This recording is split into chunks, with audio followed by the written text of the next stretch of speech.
Hello! Hi guys, my name is Zinjy and welcome back to the Let's Play series. In our last episode guys, we were over at our slime farm quarry, yes, and we have finally managed to get this now complete and it is looking awesome. Yeah, it's looking so cool. Obviously, but we're not fully finished, but we are finished with the actual design of the actual quarry, or the bit it's been dug out, as you can see. It's looking great, yeah, it is. Sweet. There is little bits and bobs that I still need to do, as always. As I said, I do want to change the pumpkins? The jack-o'-lanterns, that's the word. Thank you very much. Yeah, I want to change the jack-o'-lanterns out for a different light source in the future. That'll probably be sea lanterns once we get, you know, the Guardian farm set up. At some point, hopefully.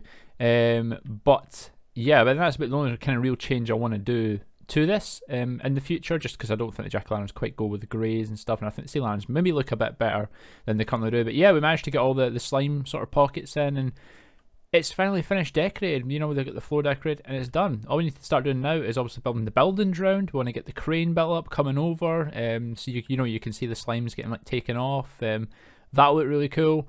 And then of course over here we have the area that we're going to be building our airport. Yeah, this is where like the helipads and all that are going to go in the future, and we're going to have like blimps taken off, and yeah, it's going to look awesome. It's where we're going to have like our slime coming across, and it's where like, you know, the deliveries are going to be made, and then they're going to be flying off to their, you know, different areas that the slimes need to be delivered to. Yeah, it's looking awesome, but there is still one little thing that we need to do before we can get to that, because we in the last episode were also building up our gold farm. Yeah, we managed to get quite a lot of that done, and in between episodes I have been sort of in a creative test world because I want to come up with my own idea for like a delivery system, well, sort of collection system. I want my delivery system into the, you know, into the actual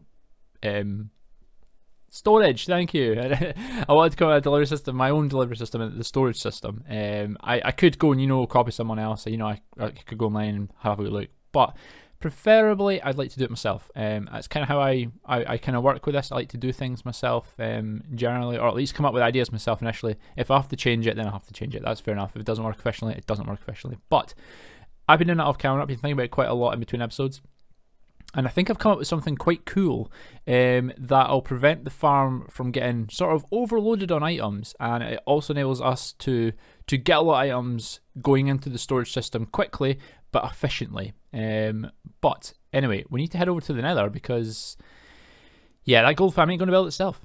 Right, back over at the gold farm. What, as I say, what we need to do is we need to actually start to sort of build up this, if I can land here. Hey, hello. Yeah, we need to actually start now building up the collection system. Now, as I say, I want to do sort of my own custom collection system on this. Ooh. Hi, friend. Yep, I need to watch for that. Yeah, so what I want to do is I probably want to remove all this scaffolding, at least down another couple of blocks, so I'm actually able to like build further down, so probably I'll do that in a second. I'm not going to put the eggs in until obviously I built the farm, because I don't want this thing running while I'm trying to build, because there's nothing worse. Excuse me, Mr. Piglin. Do you mind just stepping off here for 2 seconds? Thank you, bye. Just while I build this up, because I don't want, you know, inundated with loads of items flowing in as I'm trying to build it. That would be, yeah, it'd be a bit of a pain. Of course, it would also test to make sure actually the system actually works, but yeah, no, it would be a bit of a pain. So I'm going to remove some of this just now, and then we can actually start building up what we want to do for the actual collection system itself. Right, as you can see, we've dropped the scaffolding just ever so slightly, just so we've got a little bit of building room, and I can sort of show you what I'm thinking for this. So if we look up here, you probably can see if we just get up here. So we've got the 9 hoppers sitting here. Now what I've done is I've actually changed the configuration of the hoppers. Hopefully you can sort of make it out. I know YouTube compression sometimes not great, but hopefully you can make it out. So what we've got on each of the corner hoppers, we have a hopper pointing down, and then all the ones that are on the sides, we have them pointing into one of the corner hoppers. So as you can see, it sort of goes in like a circle. So this one points at that corner hopper, this one points at that corner hopper, this one points at that corner hopper, so, you know, so on and so forth. And the middle one I've just had to put into any particular one, so I've popped it into this one, so which goes in this one. Now the whole point I'm going to do this is, as you can see, I've got droppers in my hand. So with these hoppers here, what I'd ideally want to do is I would like to have, if I can actually stand properly, thank you. I would like to have, now this is going to be a bit of a pain because I'm on scaffolding, I'm on a yes. So what I maybe want to do is, if we do that, and do that, yes. Now what I'd like to do is I'd like to have a Scaffolding, I love it, but sometimes it can just be really annoying. Anyway, now that we've got a nice little firm ground underneath our feet, I can show you what I was meaning. Anyway, yes, as I was saying, we have hoppers sort of pointing down each of the corners. So what we'll do is we'll take our droppers, and if we bring our dropper off each of these hoppers here. Now basically the whole premise behind this is, instead of having all these hoppers pointing into one middle hopper with one dropper, which can potentially chug up the system, because you know one dropper can only spout so many items at a time. So in doing this, I know this farm can get really fast, and there can be a lot of drops, especially when you've got a lot of pigmen coming in. And because it's just me, it's only myself, you know, loading the mob cap, so I could have this running super fast. I mean, I know it's not going to be the most efficient because that's not really what I was borrowed for. I kind of want to make it myself. But yeah, this could be run really fast. Anyway, the whole point is, instead of having, you know, all the stress of all items on one dropper in the middle and all the other hoppers round, instead of it, you know, getting chugged up and having items sitting on top and despawning, if we separate it, so we've got, you know, a hopper pointing into a hopper, hopper pointing into a hopper, so that way it's divided essentially by 4, and we have 4 droppers instead of 1. So that means it divides the whole farm, you know, efficiency sort of times it by 4, so we've not got as much stress on one dropper, we have stress on 4 droppers, which means we can have a faster drop rate and a better pickup system. I do want to test the redstone before I continue on though. Right, we've got the redstone all in now for the droppers. It's just a simple observer clock, as you can see, so whenever, you know, an item goes into this hopper, it gets detected by the comparator, and then the comparator just fires it. So when it's actually sitting in the dropper, it just fires the observer clock through and then activates the dropper to spit it out. This should work fine because I've used this hundreds of times, so it should be absolutely fine. We've got it connected up to all 4 sides, as you can see, so it's just a case if any item lands in any of these hoppers now, we should be all good to go. I think the only way to test is if I just chuck all 50 items in and try and chuck them in all different hoppers, it should spit them all out of each. So let's just give that a wee quick sort of try. Just do that. You can hear them all going. Yes, looking good. Now, as I say, we should have 50 items. So let's just double check that. 48, 49, there must be one up here that I'm missing. Let's hope it didn't fall off the edge. So if I just, there it is. Yep, there it is right there. So if I get rid of that, you have 51. Perfect. Yes, works absolutely perfect. Cool. Right. So what we need to do now is we need to now get the system in underneath that is going to collect all these items when they get dispensed, and then we're going to have to build another system that's going to have to push items into a single area and then onto the ice row that we're going to have for the collection system. Okay, let me try and build this a little bit up underneath then. When you are building things like this, always make sure you're building it correctly. Yep, I made a boo-boo. It's okay, I've corrected it now, as you can see. So I was building the chamber here, and I was like, there's something not right here. Oh, I put them all in the corner ones. Why did I do that? It was meant to be the middle ones, not the corner ones. So I had to strip it all down, rip it all out, and build it all again. But we have it done, so I have it all back in. So you can see we've got the observer clocks. And 3 sides instead of 4. What I've done with this side here is I may have potential for upgrading the farm in the future, so I've left this side sort of open. If I want to make it like an AFK XP farm, I've always got the option to that. So I've jerry-rigged this side here. I've not put an observer clock in here, as you can see. So this dropper here, we've got a hopper into a hopper into the dropper. Now the middle one, this one, whoa, I don't want to do that. I want to come here, thank you. As you can see, the middle hopper, if you can see just in there, is pointing into this section here. So the middle hopper points into this one over here, and this one points to this one over here.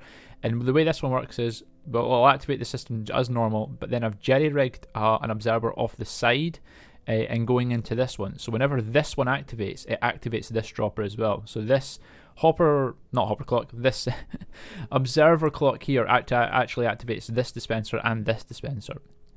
The reason I did that was mainly just so I had this side free in case I need to come in for any maintenance, or as I say, I wanted to in the future upgrade it to be like an XP farm. But also these 2 hoppers here are probably going to be the ones, not necessarily going to get the least amount of items, but you know, like there's 3 there that are pointing at 1, there's 2 that are pointing at 1, 2 that are pointing at, so it doesn't really matter because the minute, you know, the amount of mobs that are going to drop down, it's not really going to make any sort of difference. Obviously, if it does make a difference, I can upgrade in the future, but yes, it's fixed.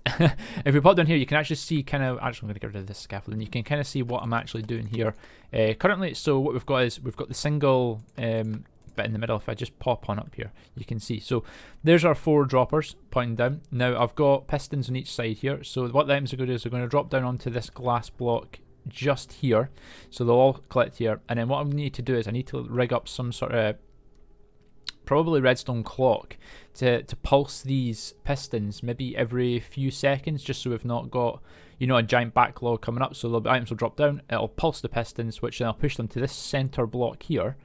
And then what that'll do is all the items will pop onto this block, and then I'll drop down to this center point right here. And then that's where we'll have another piston probably here that'll push them along, and we'll have the ice going along this way.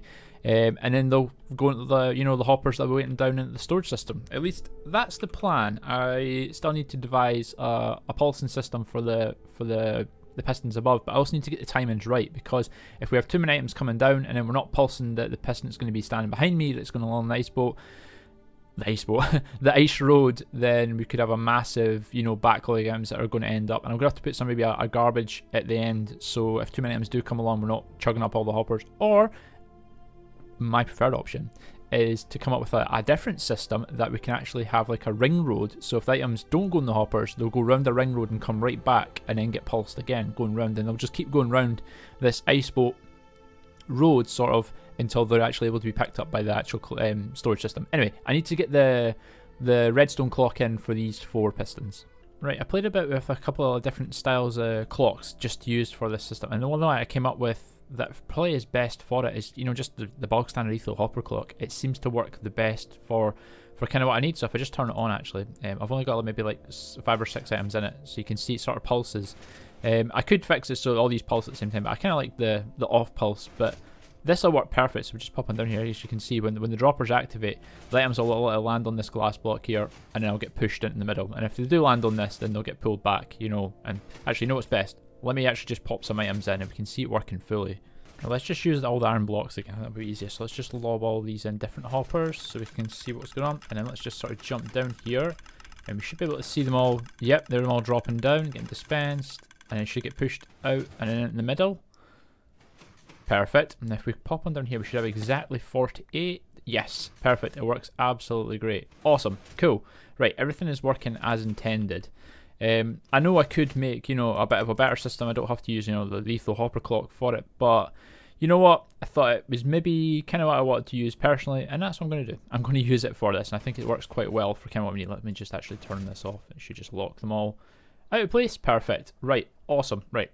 We have the majority of the redstone built up for this. What we need to do now is we now need to get the ice in, and also our collection system, so we can pick up all the drops when they come in. Right, I need to get the ice in though. Right, we've got a wee bit of an ice pathway in now, as you can see, and I've just sort of jerry-rigged this slightly just so we can test out, see how far it goes. This is 14 blocks long ice. I'm pretty sure it does go a lot, you know, further than that when you push it with the slime block, but we'll test it to make sure. So when everyone drops down, it'll drop down this center tube right here to this exact block, and then we'll have like a little clock connected up here that'll activate every, you know, few seconds, probably similar to the hopper clock out there, and it'll activate and it'll just push the items across. But I don't know how far it goes, so let's give this a quick test. This should work perfectly. So let's just chuck some items there and fire. Perfect. Awesome. Cool. And then yeah, that's great. So this is 14, so we can actually start to build the collection system. And then I'd probably reckon on the 15th block, I mean, it doesn't have to be this long, but this is probably a good size. And on this block here, we'll do the exact same we've got there with another sort of, you know, another hopper.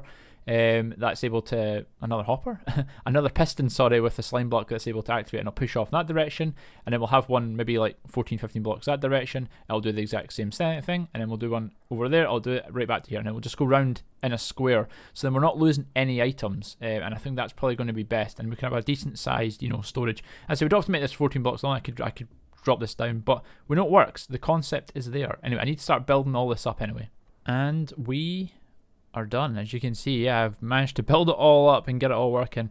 The problem was alignment. Yeah, you could probably tell by just looking at it, like, that's not what you said you were going to do. You said you were going to make it go around a square and looping back for them so they would always get picked up. Yeah, as I said, the problem was alignment. When the items were coming down here, I noticed that when they were dropping on this block, they were just getting pushed along, and they were actually missing the hoppers and just going straight off the edge. So they were never actually lining up with the actual hopper. So I did have to do the thing I said I wasn't going to do it. I had to look up and see kind of where I could go with alignment to try and get them aligned. So, you know, like their hitboxes are, you know, part over the hopper, so the hoppers right pick them up. And then their chest with the honey block was the sort of way to go. So I just modified it ever so slightly. So we've got them items dropping down on the top of the end of their chest. And the honey block, yeah, believe it or not, getting that was an absolute pain. I had to go out and find bees' nests and get honey, but that's a different story. Yeah, that took me ages to do that, but yeah, just to get 1 block. But I really need to get a wee farm on the go. But yeah, to get the honey block, what happens is when they drop down the honey block, because it's obviously not a full block, it pushes them just enough that it lines up just at the corner there. And as I say, when the slime block then pushes them, they are aligned enough that they're on the ice, but they're also on the hopper, so the hopper can then pick up the items. But yeah, we have it all built up. Storage system completely built down below. I am pretty much out of wood now. It took a lot just to get those chests and those hoppers, but we are all good, all good. The only thing I need to do is put the filters in, because I don't have any of these in, but I don't have any of the items. So yeah, I need to do that. I need to actually probably get the farm running and put the filters in once we've got enough nuggets and ingots and stuff we want to collect. I might keep the flesh. I probably will keep the flesh actually, just so I've got a little bit of supply, so I can trade with clerics for emeralds. And then I've got a little dust bin at the end here, which is a little bit of bladed lava, just so we don't collect swords and any unwanted loot that we get from this. Yeah, it is built. The only thing I need to do is put the center column in, and the center column of eggs, and turn it on. And finally, the farm has come to life. We have zombie pigmen dying very quickly. Yeah, there's loads of pigmen falling into their doom, and it is all working great so far from what I can tell. Yeah, we're getting a lot of drops coming in. Everything seems working okay. I managed to get the eggs in. We've got the trap doors in. I was pleasantly surprised that I found loads of acacia trap doors that I had spare from the windmill of the islands. Yeah, I managed to use those, so I don't have to go and get some wood, which was great. But yeah, everything's working, guys. I am very happy. This is a little AFK bit. I might swap that barrel and put it in the wall instead of just having it there, because you never know, something might spawn there, but I've got the light just in case. But yeah, this is our AFK platform. We just swoop on down. You can see we're getting lots of drops coming in. Everything is working as it's intended to be. And I'm loving it. Whoa, yes, I'm absolutely loving it. This is great. If we just pop on down here, you can see we've got our storage system, and everything is, wow, this has not been running that long. Yeah, it'll start to drop off. Yeah, awesome. Yeah, we're starting to get a lot of drops coming in. Cool. And then once I've crafted up the ingots and stuff, I've got these chests at the bottom. Just in case you don't know what these were, all these chests at the bottom are going to be for the blocks. We're just going to store the blocks in there, so when I need them I can come across and grab them. I probably should clear this up so there's nothing spawning here as well. But yes, we finally have the gold farm working, which is awesome. But that was only half of it. The gold farm was part 1. The piglin farm is part 2. Right, so for the piglin farm, what I'm going to do is I'm going to utilize this hole that we have made in a much previous episode, a long time ago. I was going to build it up here and have it attached to the gold farm, but I don't think I'm going to do that, because I know just trying to get piglins, I mean, I obviously could build a platform and get piglins spawn in and get them in, but these more easily spawn down actually in the actual nether itself. So I think what we'll do is we'll probably dig an area probably close to this ladder, so we've got access to the roof quite quickly. Probably just be easier, you know what, just literally just coming in and getting a whole area dug out here, and better not hit these pigmen, because then I'll be causing trouble then. So if we just get an area dug out here, we can go and then try and get some piglins to spawn in, and we can make a little chamber for them, a little holding chamber, and then we just feed them the gold and that. I think that's going to be best. Yeah, okay, let me just dig out a little area then. Right, smallest room dug out for the bartering farm, as you can see. I don't think it's going to be big enough personally. I think we're going to take it into this level here, if not a little bit more. I think it's more the height that's the size problem here. But yeah, this is looking good for starters for our bartering farm. I think what I want to do for the bartering farm is we're going to be delivering the gold via hopper minecart. So we'll have a little minecart track going above the piglins' heads, and then it'll dispense into the chamber they're in. And that's how they'll get their gold. And then we'll have a storage system probably underground, I would imagine. Or we'll have another hopper minecart going around collecting, and then it'll dispense into like a chest system that we'll have underground, and we'll be able to pick up all the goodies down there. I think that's going to be best. We'll probably have a sorting system as well, just to sort it all out. But yeah, it's a good start, but I think I'm going to end it there for today. Yeah, I wanted to get a lot more done than this on the bartering farm. I was hoping to at least get maybe half of it done, but it was just not the case. For unseen circumstances when it came to the gold farm, when you're making it yourself and you're not following a tutorial, yeah, these things can happen, but that's fine. It's all part of learning in Minecraft, and I'm glad we're making it ourselves and we're not following someone's tutorial. I prefer to sort of have a bash at it and do it my own way, and not, I mean, it's maybe not the most efficient, I don't care. I'm doing it my own way, and that's how I like it. Anyway, I'm going to end it there, guys. In the next episode, I say we're going to get to the piglin bartering farm. I'm going to AFK between episodes to get some gold, and then we'll get this built up, and then we can switch on and finally get the gravel, which was the whole point of all this that we're doing, and then we can get back and start building again. Oh, I can't wait. I can't wait to get back. This is episode 29, and we basically have nothing built at the base, and I feel rather bad about that, but things are about to change. Yes, things are going to change. Anyway, guys, so that's it from me today. If you have liked what you've seen today, by all means hit the like button down below, and if you are new to the channel and this is your first time watching my videos, then please consider subscribing. That really helps me and really helps my channel. Anyway, guys, that's it from me today, and I'll catch you guys in the next one. Bye, guys!